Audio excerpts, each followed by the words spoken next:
sais pas si je regarde l'avenir ou je fais tout pour que l'avenir me regarde.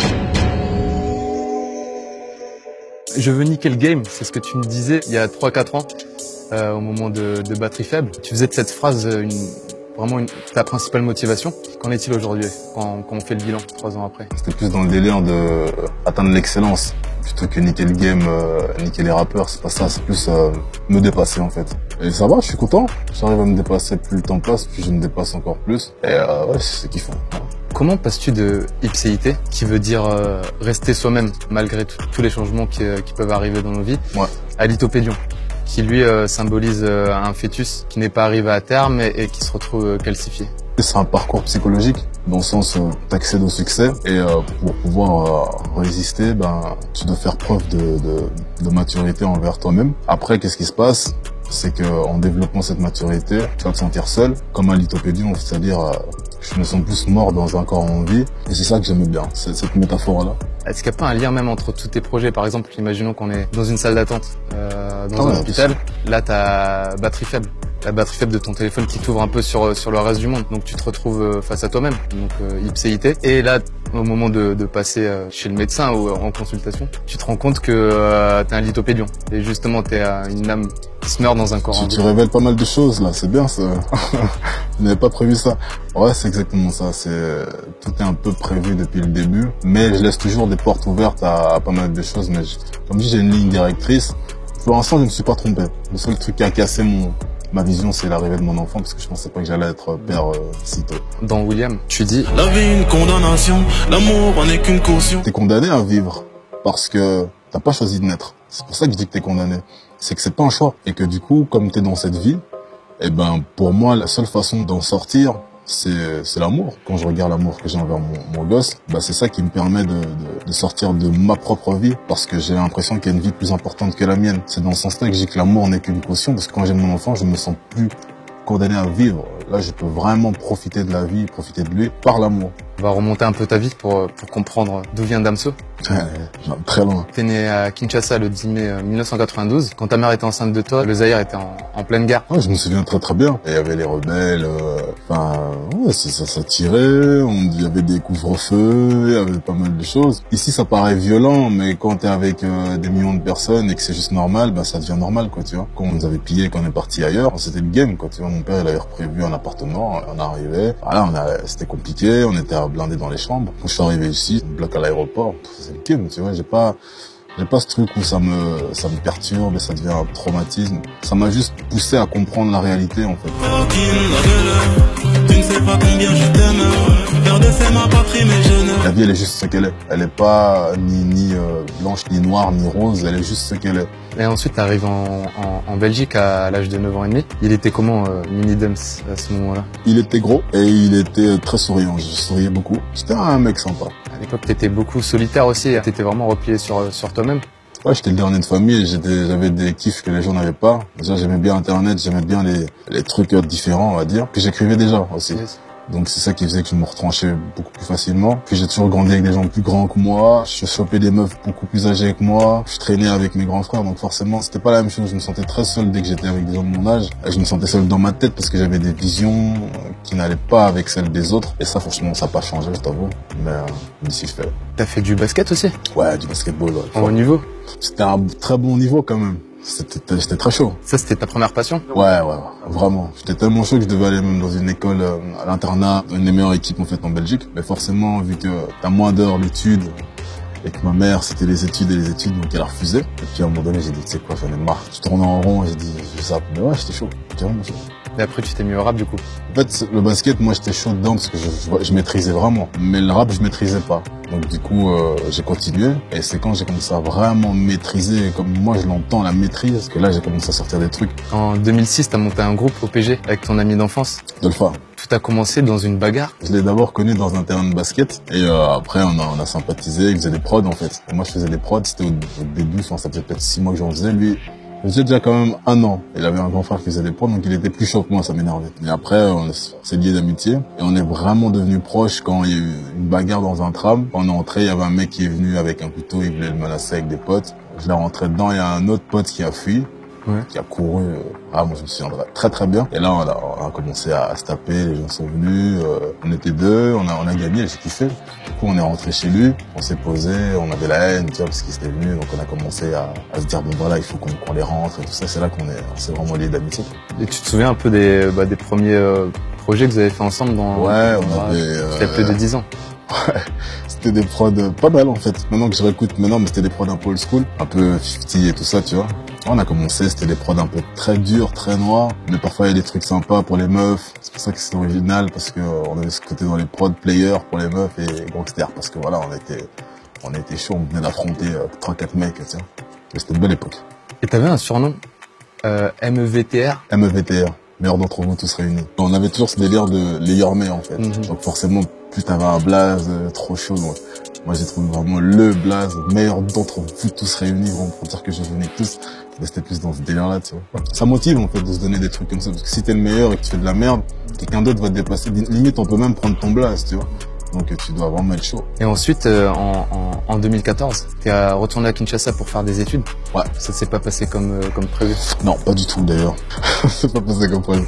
Je devais faire des études de marketing, voire publicité, pour la musique en fait, parce que je voulais vraiment comprendre les pubs, comment faire les promos finalement. C'est un conseil que je donnerais, ça sert à rien. Je pense que la vraie promo, ça vient de soi. Mais je suis allé là-bas, on m'a menti, et je me suis retrouvé dans une école en sciences économiques. C'était pas ça qui était prévu.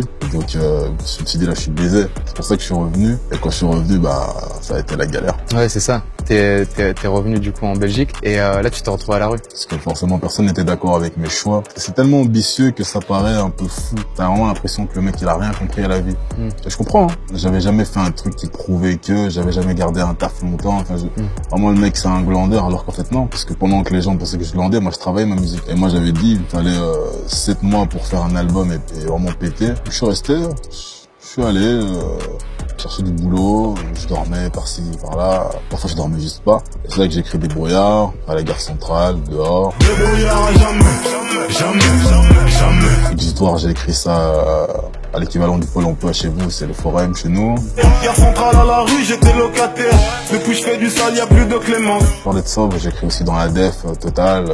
Il me restait pas grand chose, je crois qu'il y avait 5 €. Et j'ai bu 2 Gordon en...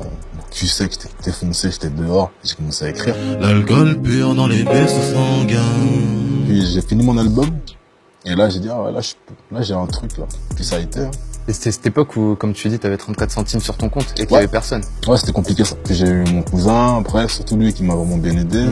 La mère de mon fils aussi. Et ouais, c'était la galère, quoi. Ça nourrit ta motivation. C'est à partir de ce moment-là où tu t'es dit, ouais, ça je veux éduquer le game. Bien sûr, ça nourrit. Tu dis, tu sais quoi, parce que tu sais, tu rencontres des meufs, t'es pas frais, parce que tu sens pas bon, t'es pas frais, en fait. Ouais, t'es mal sapé. Ouais, t'es pas frais. Tu rencontres des meufs, on dit, il a changé, puis tu bois aussi, parce que dès que tu peux boire, ou, tu sais, il y a des mecs, tu rencontres, tu discutes un peu, ils te donnent un truc, tu bois avec eux, c'est sympa.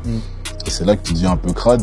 Et j'ai rencontré des meufs d'avant que j'avais déjà chopé qui, limite, tu vois, je me suis dit, tu sais quoi, je vais vous faire un album incroyable. Yes. C'est là que j'ai travaillé. J'avais oublié cette époque, ça fait longtemps.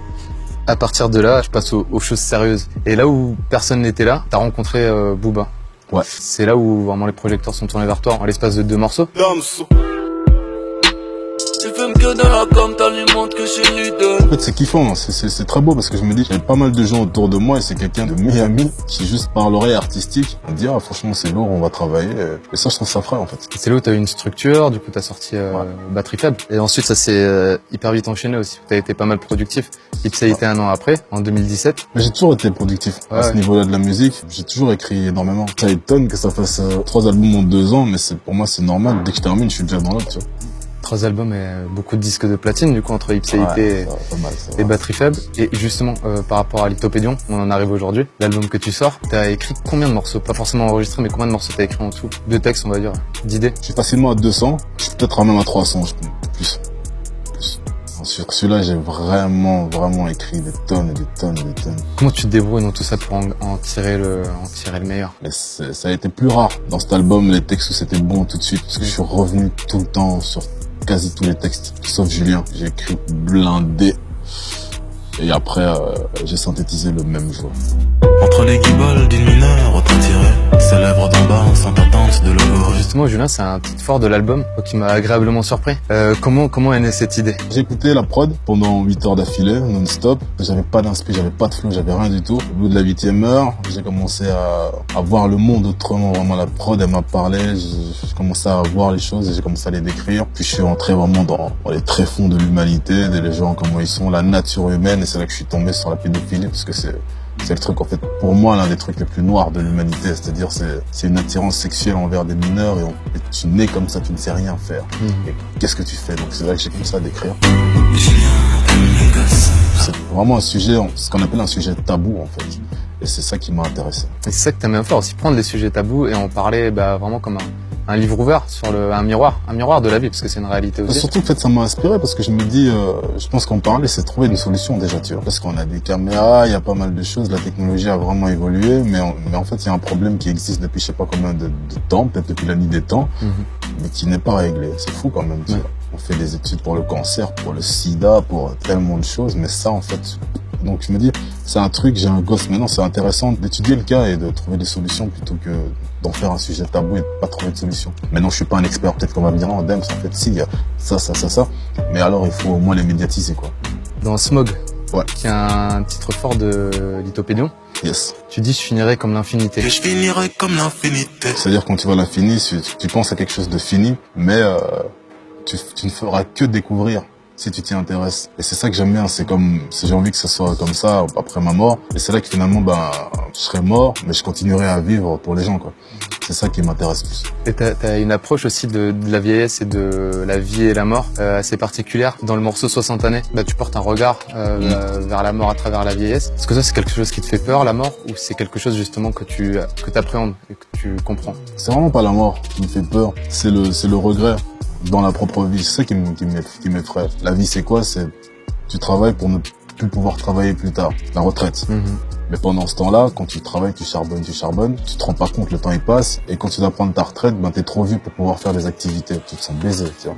Et je me dis, autant profiter tout le temps, un maximum, de se rendre compte du temps qui passe, de profiter à fond, et quand t'arrives à 60 ans, tu sais plus bouger, t'as aucun regret. C'est plus dans cette vision-là, et t'es là, ta vie était très cool, et qu'on te dit demain tu meurs, tu dis, cool, tu fais tes bagages, limite, tu vois. Et toi, si tu devais mourir demain, est-ce que tu penses que t'as quand même beaucoup accompli Est-ce que tu partirais sans regret? Non, je dois profiter de mon gars, je suis pas encore à l'aise, là. Et musicalement parlant aussi. Musicalement parlant, avec cet album, moi, je serais à l'aise, ouais. Ouais, si demain je perds ma voix, franchement, je suis clean avec ça, j'ai pas de pression. C'est pour ça que je peux me permettre même de dire dernier album ou pas, franchement, je suis à l'aise, là, maintenant. Il sera pas le dernier, j'espère. Et je vais profiter, je vais voir.